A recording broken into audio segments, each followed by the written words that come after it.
Hey budgeting squad, welcome back to Living Life with Summer. I am so thrilled that you decided to click on this video to join me for another budgeting venture. My name is Summer and I'm your budgeting bestie. In today's video, we are going to be budgeting out my October paycheck and creating my budget for October. If you are new, welcome. My name is Summer and I'm currently on a financial journey to pay off all of my debt while saving money at the same time. Here on my channel, I am documenting my journey to financial freedom, and I make videos on budgeting, paying off debt, saving money, and pretty much anything money related. If that's content that you're interested in, go ahead and give this video a thumbs up and hit that subscribe button so you never miss a video. If you are a returning subscriber, thank you so much for coming back and joining me for another video. I truly appreciate your support.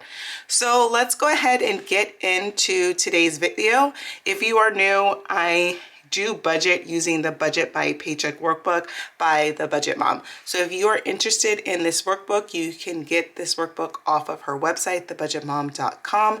However, you do not need this workbook to create a budget. You can create a budget using just a pen and piece of paper. So here is a look at my paycheck budget tracker. We are going to be budgeting out my paycheck for the month of October. I am a employee who gets paid once a month. I get paid on the last working day of the month. So this paycheck, I was paid on October 31st. I do use my October paycheck to cover all of my November expenses. If you are new on my channel, I do share my real numbers. I am a teacher, so my income is public record, so I do go ahead and share my real numbers here with you on my channel.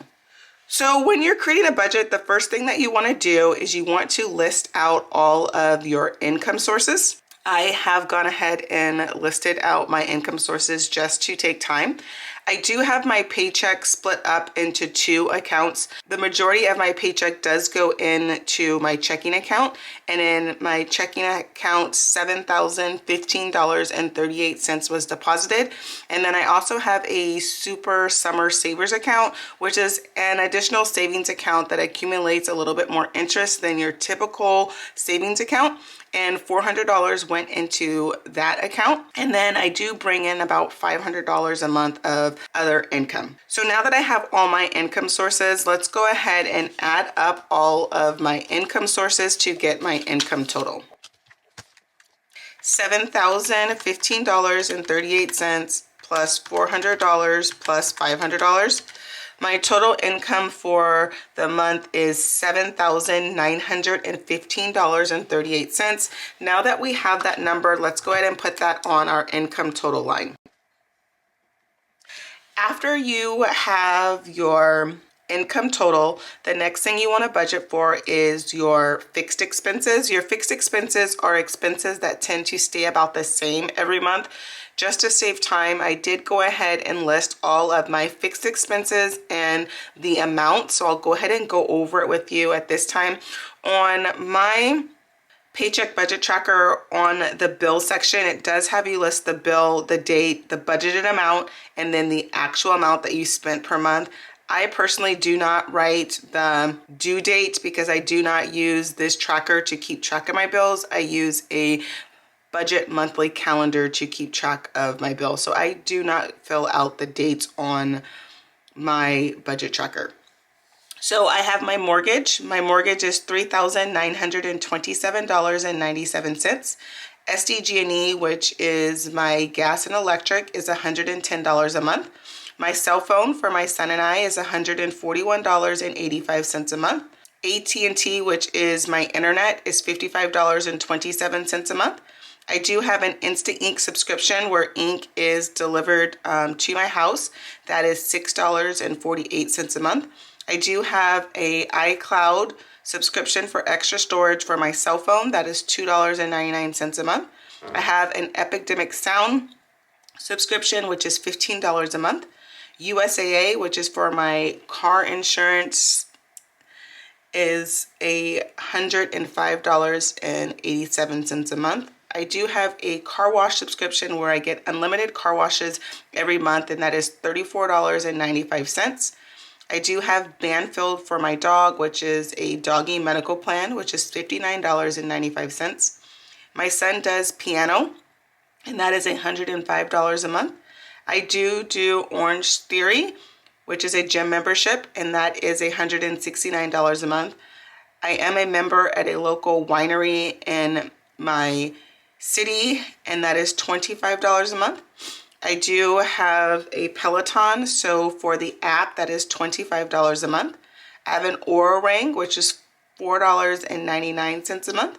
I do invest with the American Funds, and I invest $150 a month.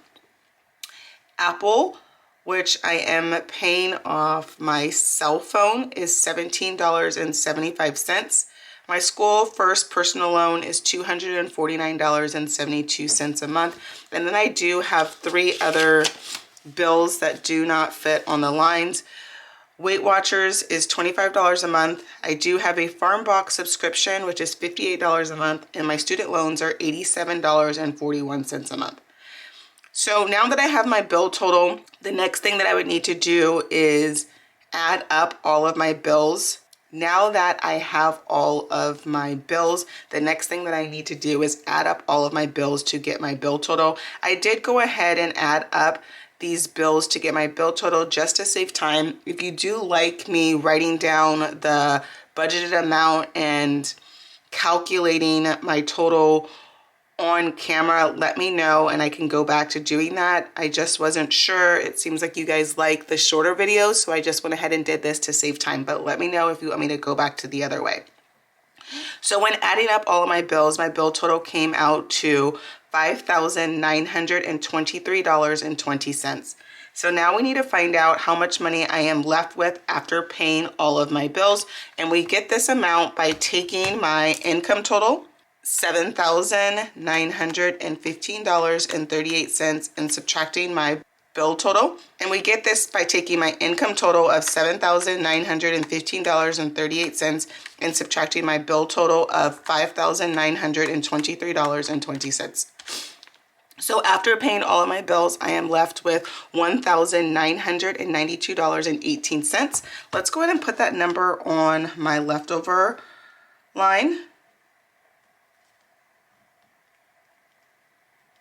So now that we've budgeted for our fixed expenses, the next thing that we need to budget for is our variable expenses.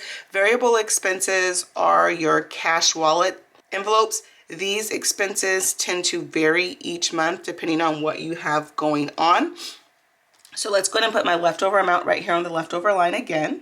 And I have the following variable expenses. I have food, gas, household, fun, health and beauty, and personal.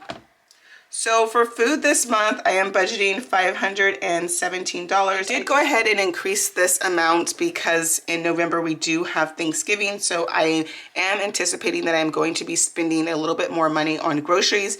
In addition to Thanksgiving, my son and I are both off the entire week of Thanksgiving. So that is going to increase our food expenses as well. For gas, I'm budgeting the usual $320. Household, I did decrease household. I'm budgeting $150. I did not use all of my household money last month, so I did go ahead and decrease that. It is $150. I do have my house professionally cleaned once a month, and that is about $100 to $110 a month. Fun/entertainment is going to get $125. Health/beauty is going to get its usual $300. And personal is going to get $125. Now that I have all of my cash envelopes budgeted, let's go ahead and add up those numbers to get my envelope total. $517 plus $320 plus $150 plus $125 plus $300 plus $125 is $1,537. That's my envelope total. So let's go ahead and put that on the envelope total line.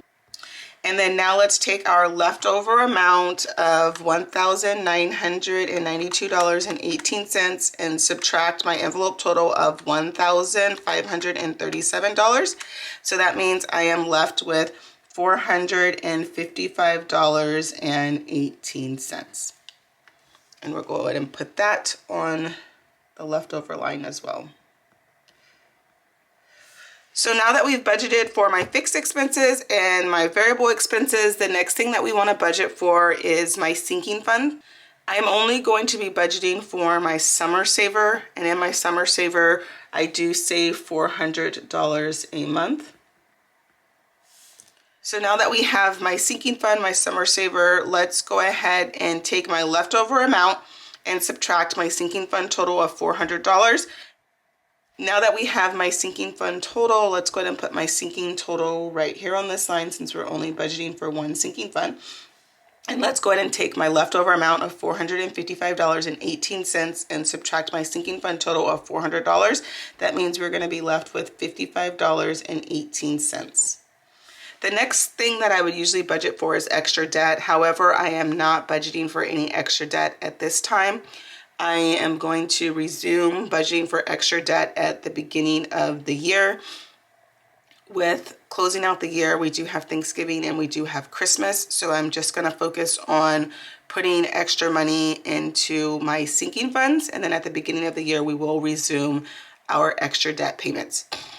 For extra savings, I'm just going to put money into my buffer. It's just extra money that I leave in my savings account just in case.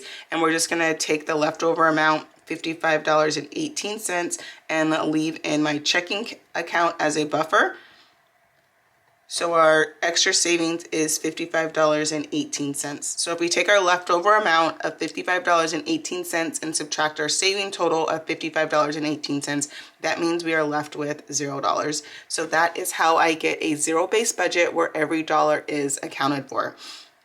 And then on the bottom, it just has you check to make sure you have a zero-based budget, and you get that by taking your income total minus your bill total, minus your envelope total, minus your sinking fund total, minus your extra debt total, minus your extra savings total, and that should come out to $0, which mine does.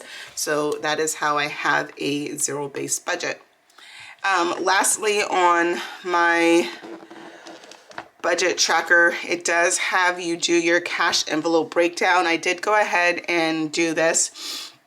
And on this, you just list all of your envelopes and your sinking funds and then the amount. And then on this side, it has you figure out the cash denomination breakdown that you would like. So then you can take these numbers and write them on a Post-it to take to the bank. That way the teller knows how much money you're taking out and the cash denominations that you would want. Well, that concludes today's Budget With Me video. I really hope that you enjoyed this video. If you enjoyed this video, please give it a thumbs up and definitely consider hitting that subscribe button to join me on my financial journey. I would love to have you become a part of my budgeting squad. Now that we are getting close to the end of the year, there are only 2 more months in the year. Please let me know what kind of content that you would like to see from me.